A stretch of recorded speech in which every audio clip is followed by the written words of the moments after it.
Shall we turn to the book of Job? The fascinating story of a man who, for causes unknown to him, suffered the loss of everything. A man who was stripped to just the bare consciousness of his being. Naked I've come into the world, naked I'm going out. And just the bare essence of existence is about what he had been brought to. The loss of all of his possessions, the loss of his family, even the loss of his friends.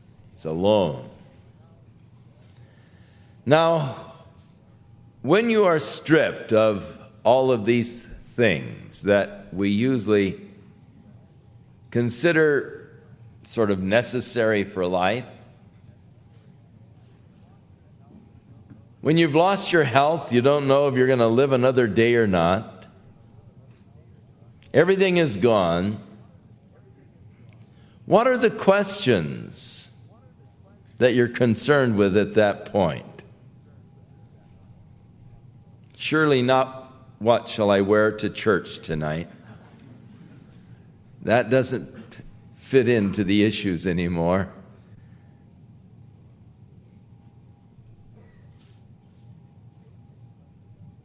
The basic questions become questions about what is life? Why am I here? What does the future hold? Is there life after death? Or is this all it is? Is life just this misery, this suffering, this sorrow, this pain, and is that then the end? Next week we'll be considering a fascinating question that was born out of Job's grief and sorrow. If a man dies, does he go on living? But Job, stripped of these things, coming down to the bare essence of existence, even having lost finally this sense of the greatness of his own personality, wishing that he were dead, cursing the day of his birth. His friends who first came to comfort him, when they hear his complaint, sort of turn against him. They don't really understand fully the things that he is going through. It's awfully hard to fully understand what's going on in another person's life unless you've been there yourself. Paul the Apostle talked about his going through all kinds of afflictions, and yet being comforted by the Lord in these afflictions in order that he might be able to comfort others who were going through similar afflictions. But having gone through the experiences, you then know what the other person is feeling, and you can empathize with him. But Job's friends really didn't understand him. And Job himself didn't understand his circumstances.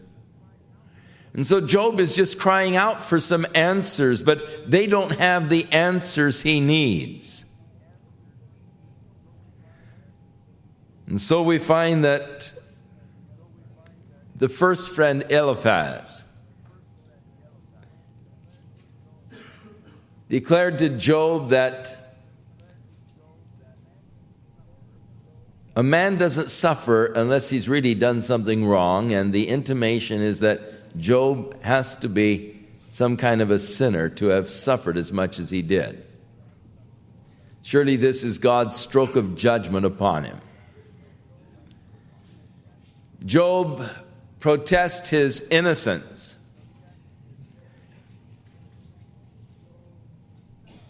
And so the second of these friends, whose name was Bildad, speaks up.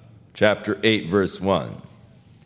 Then answered Bildad the Shuhite, and he said, how long will you speak these things? How long shall the words of your mouth be like a strong wind? Now Job had accused Eliphaz of being a windbag, not helping him any with his counsel, and so Bildad now turns that around on Job. How long will your speech be just like a bag of wind?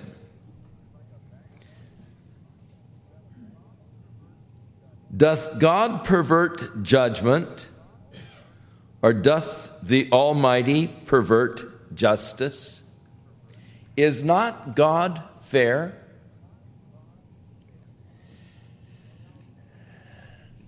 Now, the truth is, God is fair. God is just. It is a question that Abraham asked God when God spoke of the fact that they were on their way down to destroy the city of Sodom because of its wickedness. And Abraham said to the Lord, shall not the Lord of the earth be just? Would you destroy the righteous with the wicked? Would that be fair? What if there are 50 righteous people in that city? The Lord said, if there are 50 righteous, I will spare this city. But the issue is, shall not the Lord of the earth be fair? It is something that Satan is constantly challenging in our own minds as we try to understand the circumstances of life. Many times as things happen to us that we do not understand, Satan makes the subtle suggestion that God isn't really being fair with you. And he is constantly challenging the justice or the fairness of God. It goes back to the Garden of Eden, when God had said to Adam, of all of the trees that are in the garden, you may freely eat except the tree in the middle of the garden, and you shall not eat of it, for in the day that you do eat of it, you will surely die. And so Satan came to Eve and said, hath God said that you can eat of all the trees? And she said, yes, all but the one in the midst of the garden. And God told us if we ate of that, we would die. And Satan said, oh, no, you wouldn't die. But God isn't really fair. He knows that if you should eat of that tree, you will be wise as God. You're going to be like gods. And so he's trying to withhold from you something that is good. This so often is the subtle insinuation of Satan as we look at the law of God, a law that God established for our good, and more we realize how good is the law of God. The things that God was seeking to protect us from. But yet Satan so often points at that very law that God established for your benefit and for your welfare, and he's saying, look, God isn't really fair. He's trying to keep you from a good time. God's trying to hold back from you something that is desirable, something that would really enrich and enhance your life. And the idea is that by God putting the restriction there, he's really holding you away from something that you really need or should have. And he's not really fair in doing that because he's keeping you from a good time. When in reality, God is protecting you from destroying yourself. For so many who have taken that path found that it led to destruction. And once on that path, there was no turning back for them. Many have found the path of sin has such a hold. Once you get involved in it, it's like going downhill, you can't stop. So he makes the assertion, which of course is a correct assertion. God does not pervert judgment. He does not pervert justice. God is absolutely just, absolutely fair. And I rest in that. Because you see, a lot of times people ask me, well, what about those people that are living in Africa who have never heard about Jesus Christ? Would it be fair if God should condemn them forever to punishment in hell, inasmuch as they have never heard of salvation through Jesus Christ? I really don't know what God is going to do with those people. But I do know whatever God does, it will be absolutely fair. Really, though, you ought to be concerned for yourself. You do know. You have heard. Therefore, there is laid upon you that responsibility of having had the light. And if you reject it, then you are condemned. What God will do in all of these cases, I don't know, but I do know that in the book of Revelation, as the judgment of God is coming forth upon the earth, there are voices from the throne of God that say, "Holy and true are thy judgments, O Lord." Does God pervert justice? No. Does he pervert judgment? No. Absolutely fair. In fact, far more fair than we ever dreamed of being. And a lot of times a person imagines himself more fair, more just, more pure than God. But that's a presumption that I wouldn't want to touch. Now he intimates that Job's children were judged by God because of sin. Remember, all 10 of them were killed when a strong wind out of the east collapsed the house in which they were feasting. And so saying, isn't God fair? Does God pervert judgment or justice? If your children have sinned against him, and he has cast them away for their transgression, intimating, Job, your kids weren't innocent. God's wiped them out because of their transgressions. And then he gives him a bit of advice. He said, if you would just seek God and pray to the Almighty, if you were just pure and upright, surely now he would awake for thee and make the habitation of thy righteousness prosperous. If you would just seek God and pray to the Almighty, and if you would just be pure and upright, then God would awake. Now, this is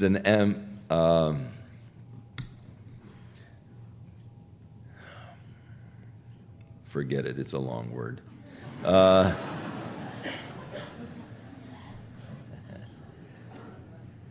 It is a word that means referring to God in man-like terms, an anthropomorphism, but let that one go. The fact of God awaking for you, that's, you see, the problem with us trying to talk about God or talk about the characteristics of God, all we have to talk with is human language. And human language comes far short when you try to describe God or the characteristics of God, the nature of God, but all we have is human language. We don't have divine language. There's a vocabulary that, we're not familiar with. And you would have to have a much vaster vocabulary than just human vocabulary if you want to talk about God. And so we're bound by human terms, and thus we speak of God with human terms. God would awake for you. Now, it isn't inferring that God is asleep, For the Bible says that God neither slumbers nor sleeps. He that watcheth Israel neither slumbers nor sleeps. But several times, David, in writing the Psalms, would say, "Awake, O Lord." And there are times when we are going through a problem and we've been praying and seeking God and, really searching for the answers, and it seems like God is maybe asleep in that we don't seem to get any answers. We don't seem to get any response from God. And David, in going through those kind of experiences, would cry, "Awake, O Lord, Wake up, God. I'm in trouble." And we sometimes think of God as not being aware or conscious of the experiences that we are, of the difficulties that we're going through. So if you were just pure and upright, then God would awake for you and make the habitation of your righteousness prosperous. But Job, there's something wrong. You see, the whole intimation is, hey, if you were all right, if you were pure, then you wouldn't be going through all this stuff. Though your beginnings were small, yet your latter end should greatly increase. For inquire, I pray thee, of the former age. Take a look at history, Job. Learn from history. Prepare thyself to search concerning the fathers. For we are but of yesterday and know nothing, because our days upon the earth are a shadow. In other words, we're here too short a time to really learn anything. To really learn, you have to look at history.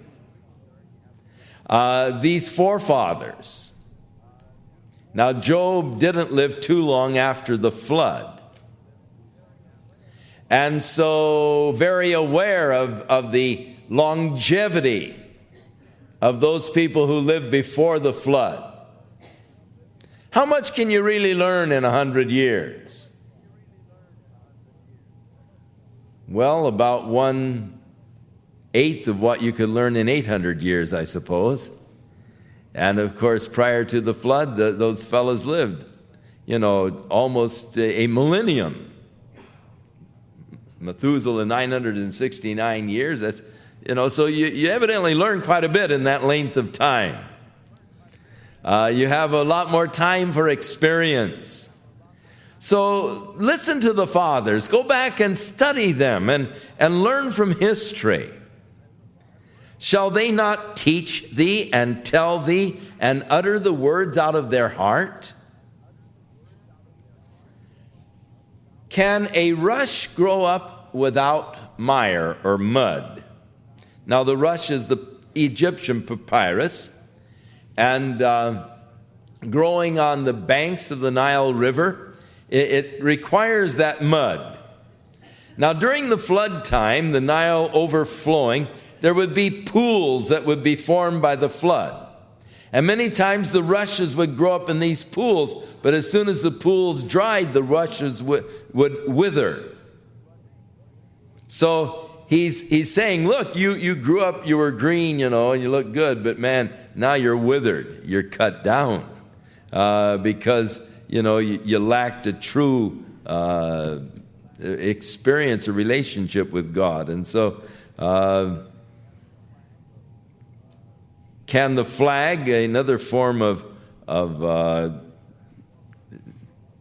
river grass actually, grow without water?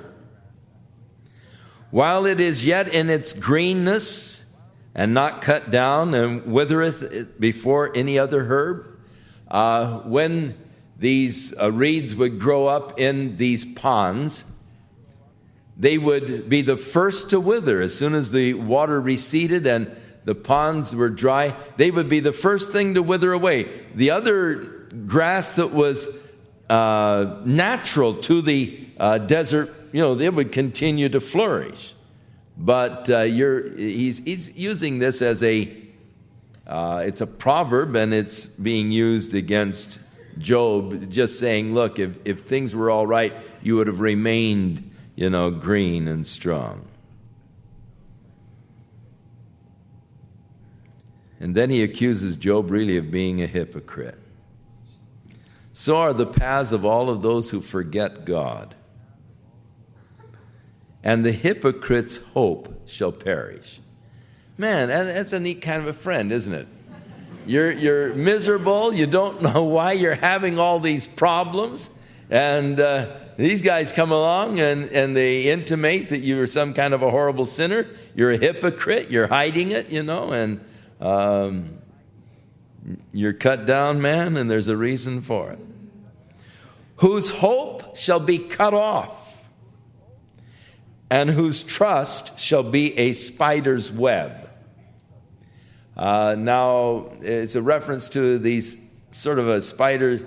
You've seen them make these webs that they sort of come and they come inside this sort of a web in the window sills where it's sort of a little tunnel, and the spider goes back in the tunnel and sort of hides back in there and waits, for a tugging on the web out there for the fly or a moth or whatever. But but the web, though it covers the spider, it's a very weak thing. I mean, you can just,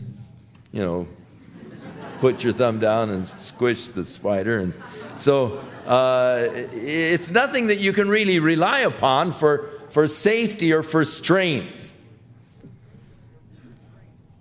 And so you're trusting in something that is empty, something that won't really protect you.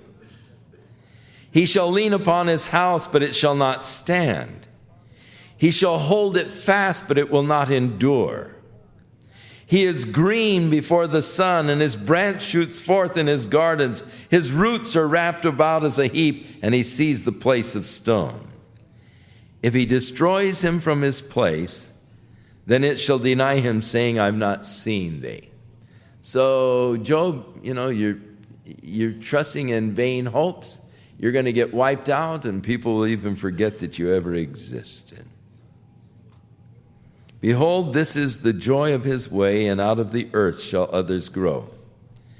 Behold, he said, God will not cast away a perfect man, but neither will he help evildoers. Job, you're declaring that you're innocent. If you were, God wouldn't cast you away. It's obviously God has cast you away. You're seeking God's help, but he won't help evildoers.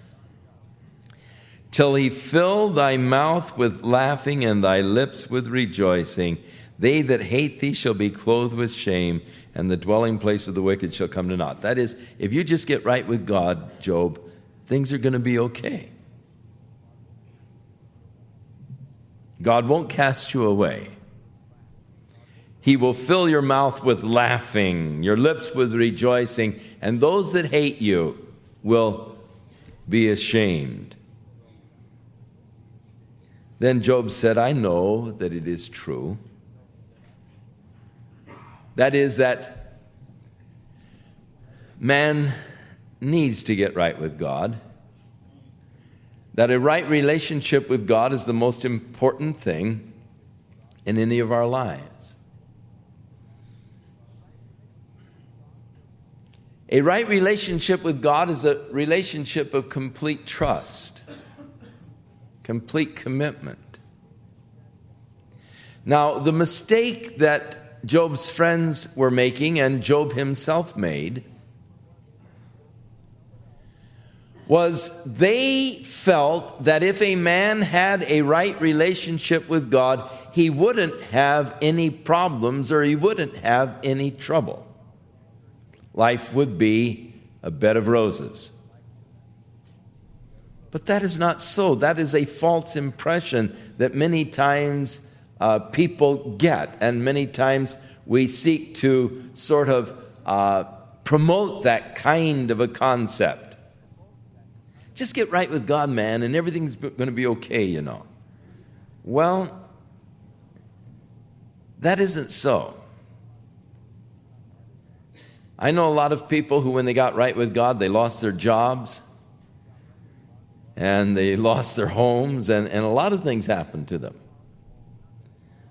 God doesn't promise that you're not going to have any problems. He promises He'll be with you and see you through every problem.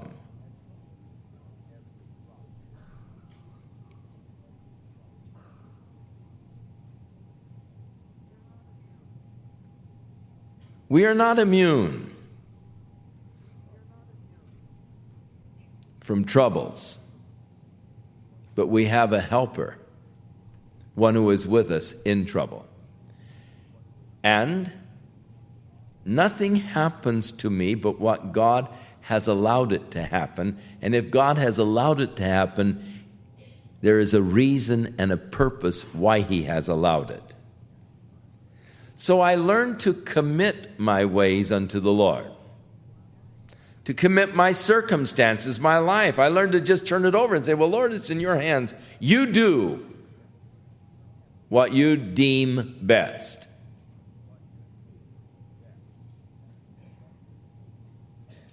And that's the only place where you can rest, when you come to a full commitment. I know it's true. Job said, but how can a man plead his case before God so as to justify himself? That's a interpretation of what the Hebrew says. It's not a literal translation, but an interpretation, where he is using a term of the courts. And how should a man be just is literally, how can a man plead his cause so as to justify himself with God? If he should contend with God, he cannot answer him one question out of 1,000. If I should try to plead my case with God and God start to cross-examine me, I would be dead. I couldn't answer him one question in 1,000. For God is wise in heart. He is mighty in strength. And who has hardened himself against him and hath prospered? No one. Let me tell you this. If you harden your heart against God, and many people have, but no one has hardened their heart against God and prospered. Woe unto him who strives with his Maker. If you're fighting with God, you're fighting a losing battle.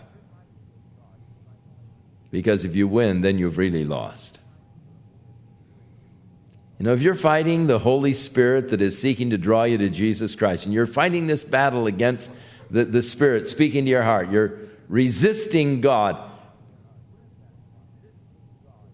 If you win that fight, then you are lost. Woe to him who strives with his Maker. God is right. You cannot harden your heart against God and prosper. And then he speaks of his observations of God's power. He removeth the mountains, and they know not, which overturneth them in his anger. He shaketh the earth out of her place, and the pillars thereof tremble. The tremendous earthquakes that are so common over there in the Middle East. He commands the sun, and it rises not, and he seals up the stars, that is, takes them into a black nebulae, which alone spreads out the heavens and treads upon the waves of the sea, which makes Arcturus, Orion, and the Pleiades, and the chambers of the south.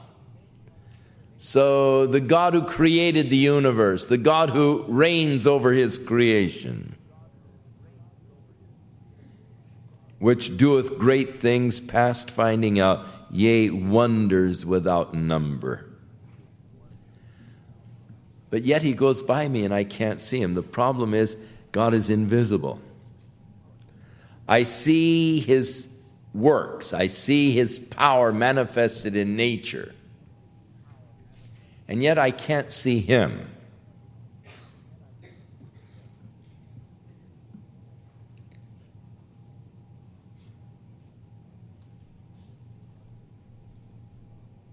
Then he goes on to say, he passes on also, but I perceive him not. This is probably a throwback at this first guy that was telling Job about his vision, in the night. He had deep sleep and fear and trembling. The Spirit passed before my face, and it stood still and it spoke to me and so forth. It said, shall mortal man be more just than his God? And so he's probably a throwback to this speech that Eliphaz made, and that is, I can't see him, and, I don't perceive him. Behold, he takes away, and who can stop him? Here is the declaration of this awesome sovereignty of God over his creation. And you have to just give this to God. He can do what he pleases. And who am I to stop him? God is sovereign. Now that would be terrifying to me, except I know that God is love. And to just say, well, God is sovereign, he rules, he does what he wants, man, that could just scare me. But to know that he loves me, then I can handle it. I can submit to love. If he takes away, who can hinder him? And who will say unto him, what doest thou? Paul, in talking of this sovereignty of God, gives us the picture of a potter working with a bit of clay. And he said, hath not the potter the power over that clay to make whatever kind of vessel that he wants? And who is the clay to say unto the powder, to the potter, what are you doing? Why are you doing that? The potter has that power over the clay, the sovereignty of God over my life. And really, I have no real right to question what God might be doing. What are you doing, God? Yet I do. I don't have any right to, but I do. If God will not withdraw his anger, the proud helpers do stoop under him. In other words, the strongest of men cannot withstand God. How much less shall I answer him and choose out my words to reason with him? Who am I? The strongest fall before him. Who am I? Whom, though I were righteous, yet I would not answer, but would just make my plea unto the judge. I wouldn't try and justify myself before God. Even if I were righteous, I wouldn't try and declare that. I'd just make my plea, God have mercy. And that's the best plea you can make anyhow. Don't, when you come to God, try to come to God on the basis of, well, Lord, I've been doing this and I've been doing that wonderful thing. And Lord, I've been handling myself pretty well of late. And so, like the Pharisee that Jesus spoke about, Lord, I thank you. I'm not like these other people out here. I pay my tithes and I do all the right things. I'm not an extortioner or whatever. And the poor publican wouldn't even lift his head towards heaven, but just smote on his breast and, oh God, be merciful to me, a sinner. And he said he went away justified. Job is saying that's the position I'd take. I wouldn't try and claim my righteousness before God. I'd just make my plea. Guilty, have mercy, your honor. If I had called and he had answered me, yet would I not believe that he had hearkened unto my voice. I know people like that. If they pray and God answers, then they attribute it to something else. Well, it's just, it would have happened anyhow. It was just coincidence, and it just so happened that, I happened to pray at that time, but, they don't want to give God anything. For he breaketh me with a tempest, and he multiplies my wounds without cause. In other words, Job is saying, I don't deserve this. I'm innocent.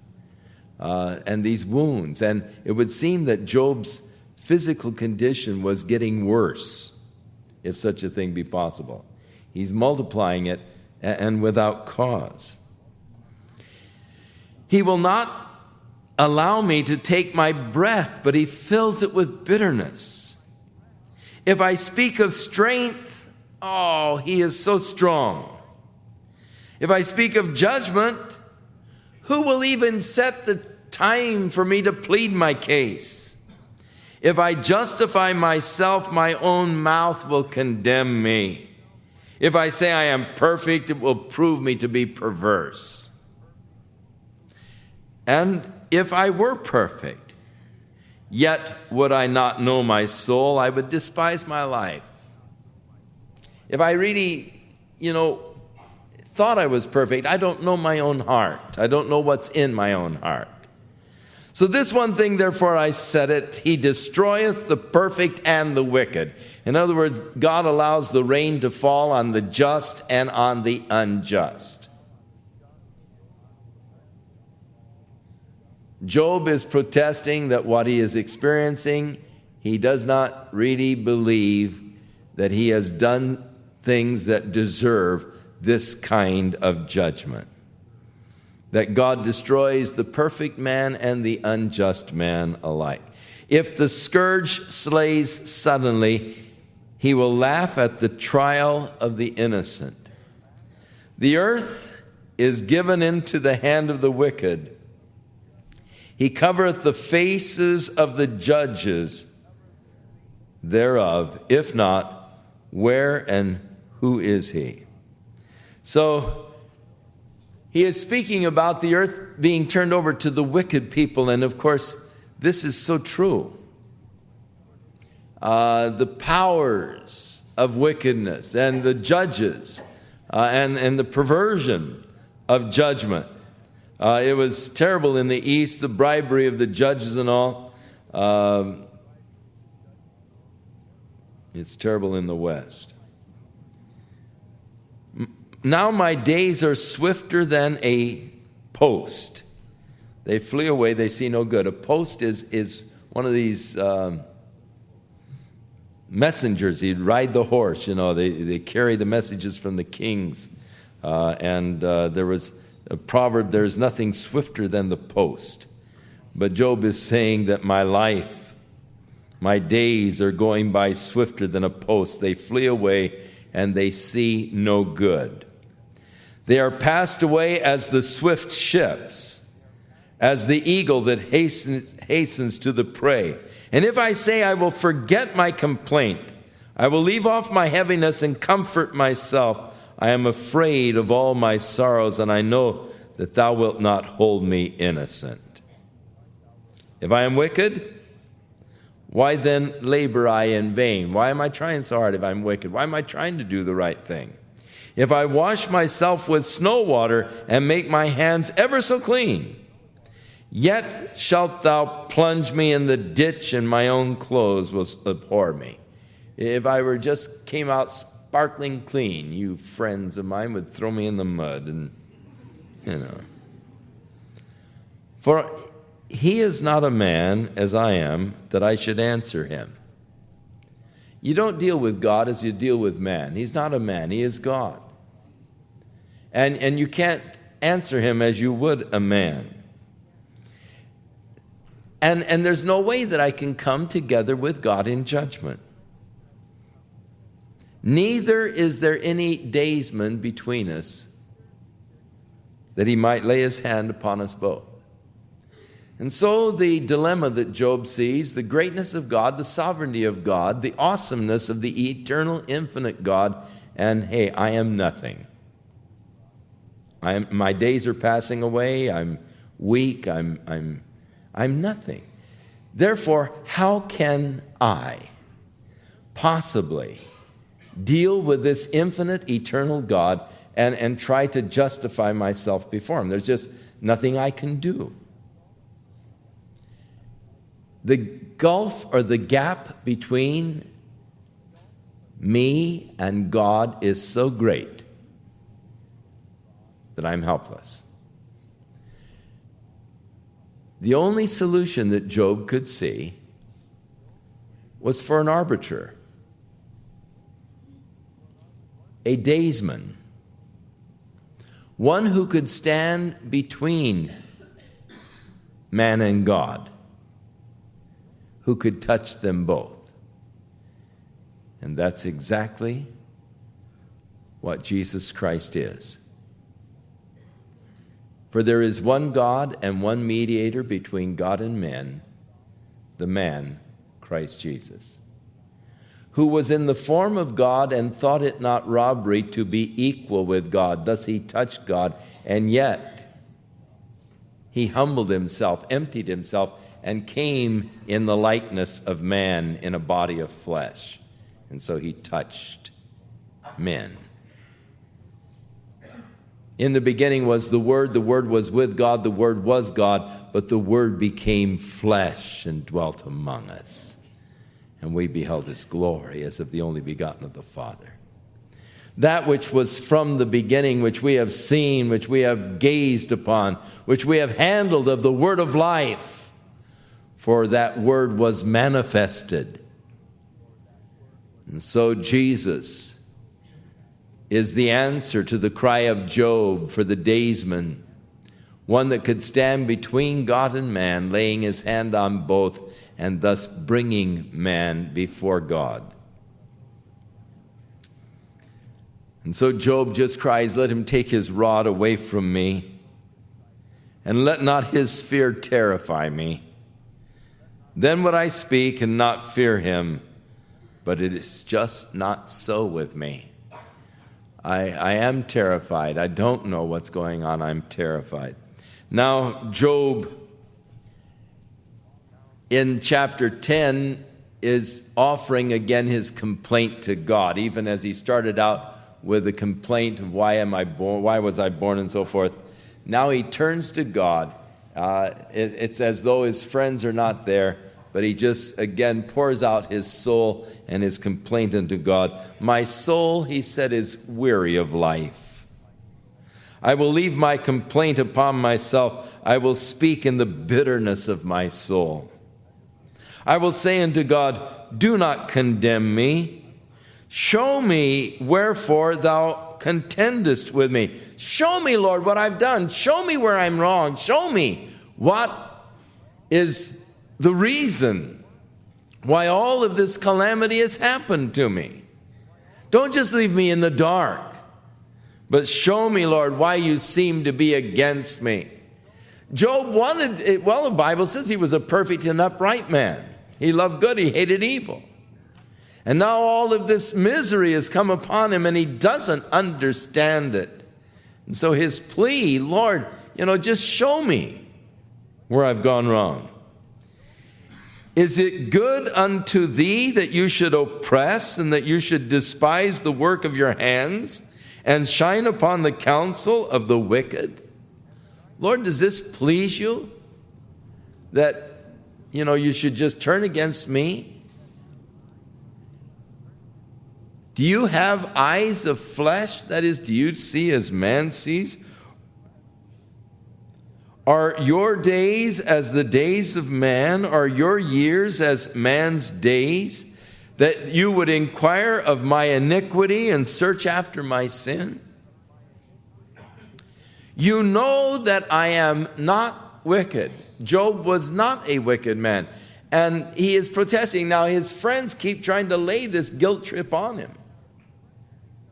They keep intimating that he is wicked, that he is hiding his sin, that he's a hypocrite, that somehow he's covering it. He may look good on the outside, but God knows, man, and he's, got your number.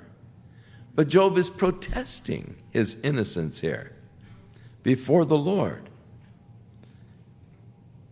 You know that I am not wicked, and there is none that can deliver out of your hand. Your hands have made me, and they fashion me together round about, and yet you're destroying me. Remember, I beseech thee, that you have made me as the clay, and will you bring me to the dust again? God, you've created me. You've made me out of the dust. Are you going to bring me back into the dust? Have you not poured me out as milk and curdled me like cheese, molded me into the cheese and so forth? The curdled like milk, the idea is the seed that was planted, and then within the womb it formed into the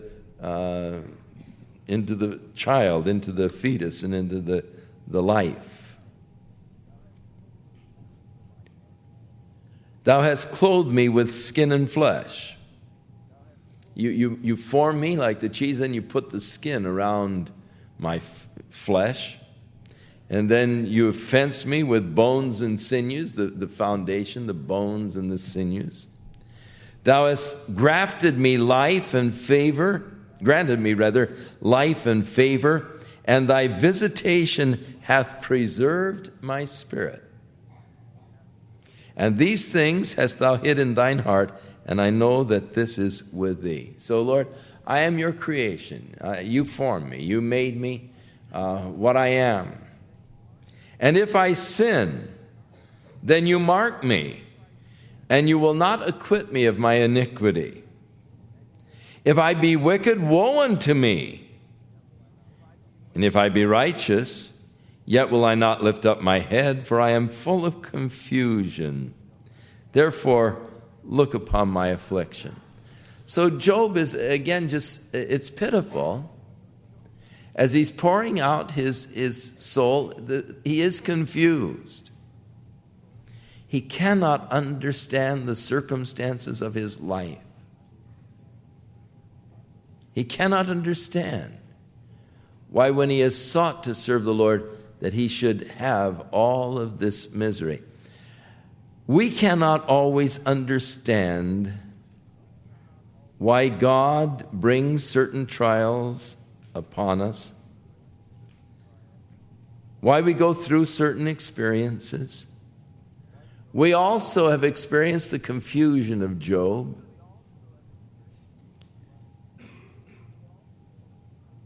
But in those times, we should learn to trust. Just trust God. We don't understand what's going on. And what God so often says is just trust me. I don't like that advice. I want to know.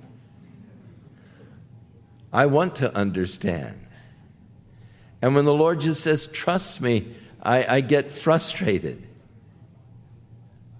I know I should trust him. I know I have to trust him. I know I don't have anything else but to trust him. And ultimately, he brings me to that. Ultimately, after all my kicking and screaming and complaining, I am brought to the place where, Lord, I just have to trust you know what you're doing. I am yours. You created me. He said, if I am wicked, woe unto me. If I'm righteous, I'm not going to lift up my head because I'm full of confusion. For my affliction, it increases. You hunt me as a fierce lion, and again you show thyself marvelous upon me. You renew thy witness against me, and you increase your indignation upon me. Changes and war are against me. Wherefore then hast thou brought me forth out of the womb? Now again, remember, why was I born? Why didn't I die? And so again, God, why did you allow me to be born? Oh, that I had died, and no eye had seen me. Oh, that there would have been just a stillborn. Are not my days few? Then, Lord, just please leave me alone, that I may have just a little comfort. Before I go where I'm not going to return, from where I will not return. To the land of darkness, to the shadow of death. Lord, I'd like just a few days of comfort before I die. A land of darkness as darkness itself, and the shadow of death without any order, where the light is as darkness. So this gloom of Job, he's going through this misery. His friends are not really helping him to understand. In fact, they're only bringing greater confusion in their endeavors to help. So the third of the fellows picks it up against Job, and in chapter 11, Zophar's discourse, and then in the next 3 chapters, Job's response to Zophar. In order that we might keep them all together, we'll take 4 chapters next week as we look at Zophar and then Job's response unto him. So through chapter 14 for next week. In a interesting sort of way, the book of Job brings comfort to many people. Because though we feel that we have it bad, when you read about Job, man, I haven't had it half bad. And it's the story that, again, brings us to the very basics, causes us to look at the basic issues of life. When you get rid of all of the fluff and whipped cream and junk, what's left? You know, where is the real substance to life? What is life all about? Why am I here? Is there any future? Is there any life after death? And you know, what should I be living for? And we'll be looking at these issues as we move along in Job. May the Lord bless you. May his hand be upon you, strengthening, guiding, keeping, as you walk in his love and as you experience his Spirit working in and through your life this week. May God use you, make you his witness, and prosper you in your ways. In Jesus' name.